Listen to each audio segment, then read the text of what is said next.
Perez. The 2-2. Popped up. Sandoval in foul territory. Giants win. A World Series win for the San Francisco Giants for the third time in the last 5 years. And with that, welcome to the 2014 SF Giants review of the season, of which we are champions again for the third time in the last 5 seasons. Stephen Hughes alongside with me, Robert Deers, the National Sports Radio Station president. And we're here to talk simply about what we saw from the Giants and hopefully what we see from the Giants in 2015. An offseason already filled with the big news coming the last couple of days out of Pablo Sandoval. The Panda, Kung Fu Panda, is leaving San Francisco to go to Boston on a 5-year, $95 million contract. But he does have a friend that is a Dodgers foe of ours. Hanley Ramirez is going to be with him as well. But the Red Sox, they're just, they're piling on the money. It's just kind of like, a rebuilding season for the Red Sox. But, we'll talk about that in a little bit. Let's talk about the Giants this season. The Giants, one of the big things that the national people, United States people, saw in the Giants was Madison Bumgarner and his dominant pitching in the World Series, especially in Game 7. Let's walk us through that, Robert. Well, what went through the World Series Stephen, you look at it, there wasn't really, I don't think, a pitcher that stood out in that postseason just yet. And Madison Bumgarner really proved to us that he's a guy that can really be reliable. And I remember in 2010 World Series, he was just a rookie. Came out and did some fantastic work. In 2012, he did the same thing. But 2014, he just lit it up. And I give this guy credit because he basically was the workhorse of the World Series. He won us those games. Oh, yeah. It's what Madison Bumgarner did is something that, a Hall of Famer would do. Like a Roger Clemens would have done, a John Smoltz, a Randy Johnson. Those are the type of pitchers, that you usually hear us going, pitching, already starting in a couple of games and then coming in when they really need them. And Madison Bumgarner is just another pitcher that can be added onto that list. But, his reliability was huge. His pitching obviously was humongous in the Giants winning the World Series. But then also, the fact that the Giants needed like a real leader. Buster Posey, he's kind of like the quiet leader, but he wasn't hitting at all during the World Series. He was struggling mightily, not just in the World Series, but in the postseason in general. And Sandoval, he did pretty good too, alongside with him Hunter Pence. But Madison Bumgarner was from all the sports channels, Sports Center, Fox Sports, ESPN, all that. He was the face of the Giants. Sports Illustrated, the cover of Sports Illustrated when the Giants won the World Series was Madison Bumgarner. He's the face of this Giants team, in my opinion, probably for the future, because what he has done is just insurmountable, and something that the Dodgers look up to Clayton Kershaw. Clayton Kershaw, he can't do that in the postseason. He can't do the stuff Madison Bumgarner can do in the postseason. But his regular season stuff is looked up so, it's looked up like, you're the next, legend. You're about to be like the next Sandy Koufax. But, Madison Bumgarner, I feel like for us, it's a whole different story. Well, and also one thing, just remember Jake Peavy. We had good pitchers on this roster. We had Tim Hudson, Jake Peavy. Fortunately, Matt Cain gets injured. You have Tim Lincecum, who, has just been struggling, basically almost. You have to say, I want to say most of the season he struggled. He's had his good moments as a starting pitcher. He shut out the San Diego Padres. That was probably his one highlight of being a starter this year. And he's like the first player to go back-to-back shutout games against no hitters against the San Diego Padres. But besides that, Tim Lincecum, he didn't really pitch at all during that whole postseason. And one thing, rumors were saying that when they had the ceremony at Civic Center, he literally just went quickly by Brian Saby and Bruce Bochy when they were shaking hands and took the time with the rest of the players. That's, Does that mean Tim Lincecum's mad at the organization for not playing him during that postseason? There shouldn't be any speculation because the season already ended and all that. The Giants won the World Series, but I do have to say that Bochy didn't use him, until like the World Series or the World Series, just one game, right? Yeah, they used him way, way, way too late. Like he should have been there probably in the NLDS or as late as the NLCS. But I mean, and if Bochy is looking up to, giving priority to Hunter Strickland, who showed that he is not the pitcher that the Giants needed during the playoffs. Against the Nationals, against the Cardinals, against the Royals, he gave up a home run.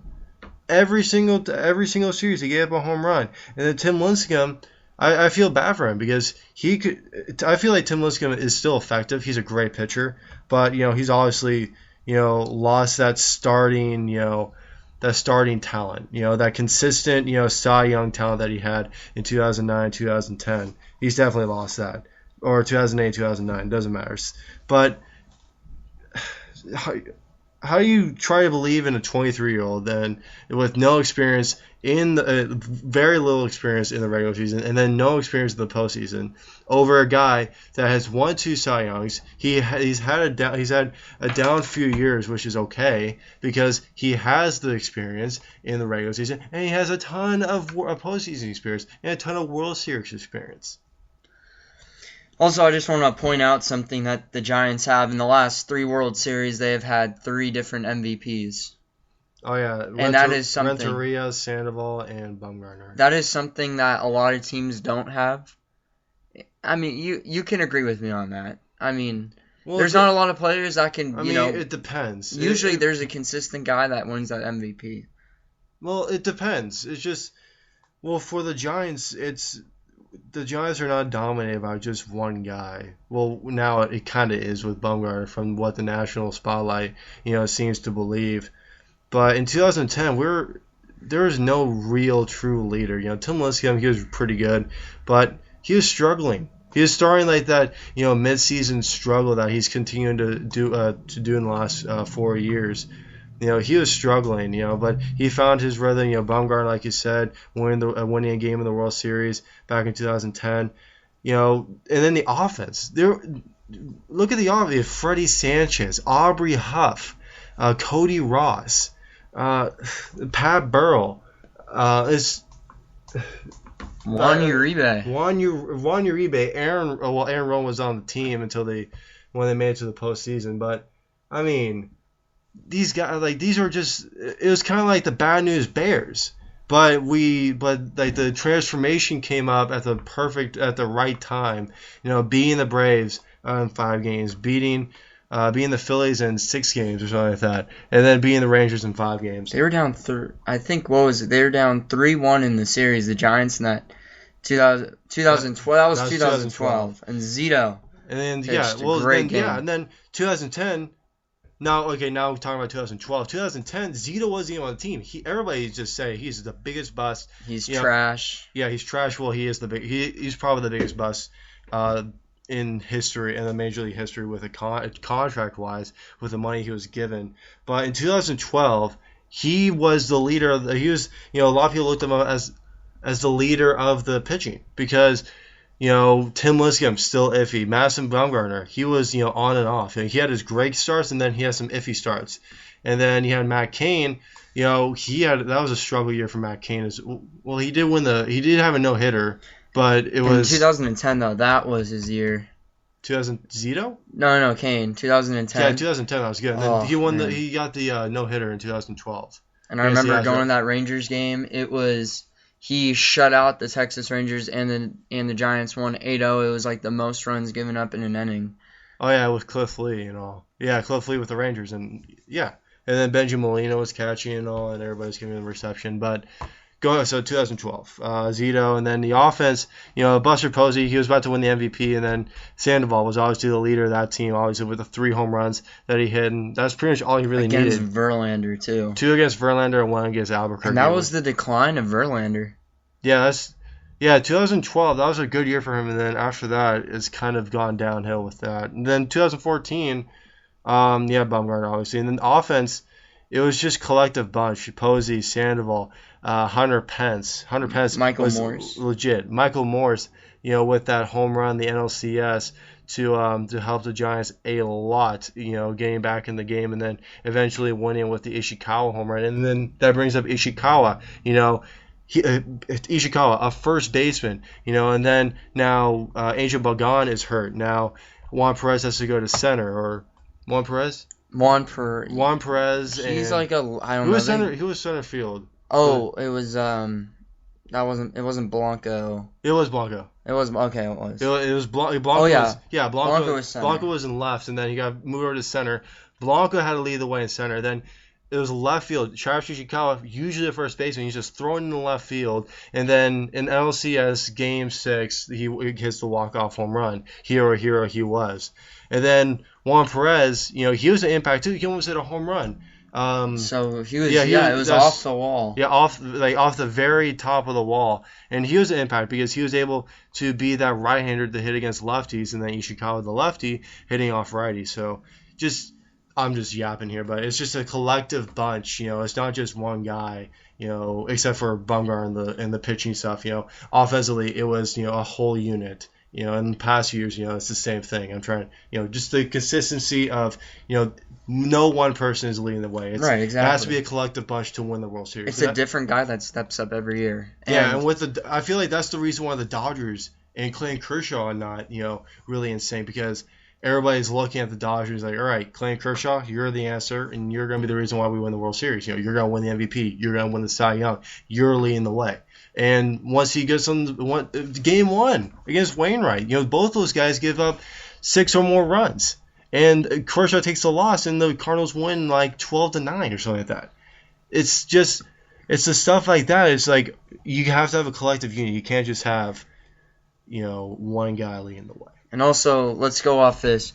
The different outfielding situations that the Giants have had 2010, 2012, and 2014. I mean, if you had to go back, you had to remember Burrell in left, Cody Ross at right. Right, and then who's in Rowan wasn't in center then. Maybe it was Blanco. No, I think it was Rowan. No, Rowan wasn't on the team. He got waived before the postseason started. Oh because they got a chunk of money for him. And then 2012 it was Pagan, Blanco, and then Pence, and then this year was Ishikawa, Perez, and then Blanco and Pence. But then I like to quickly just go on another subject, because this is gonna be a quick show. We're just gonna talk, like, we're gonna wrap things up soon with the 2014 Giants, talk about the offseason, and then look forward to 2015. The 2014 Giants had a huge issue at second base. Second base was the biggest issue on the planet for the Giants. They were looking for Scudero to come back after his back issues, and he never came back. He came back for probably 3 games, and then he re-injured himself. That's probably going to be his career, to be honest, with that back injury. He's probably going to be done, have to retire, due to his health. And then you got the guys like Brandon Holt, Brandon Hicks, Dan Uggla, Joaquin Arias. I think that's it. And then and then finally the answer. The answer, pretty much. Put him on Sports Illustrated and make him like LeBron James. Joe Panic, mainly a contact hitter. You're not going to see a lot of power out of him. He did hit 1 home run, but that's not a lot of power. But he's a second baseman, and he provided that need for the Giants. Very fundamental fielder. He had a terrific toss, glove toss to get the double play against the Royals. And then hitting wise, he has a great bat. He hits for contact. He had like 3 or 4 hits against the Pirates in the wild card game. He was figuring his way. He's just figuring his way. In the system. He didn't have a lot. It's kind of like Posey in a way. Posey had to come up in 2010 in the middle. And the Giants made that push. Yeah, no. But, for Panic it's a little bit harder because he's coming in, I think, like in late July. Later in the season, because the Giants need to fill that hole if they want to make a push to the playoffs. If they want to even make it to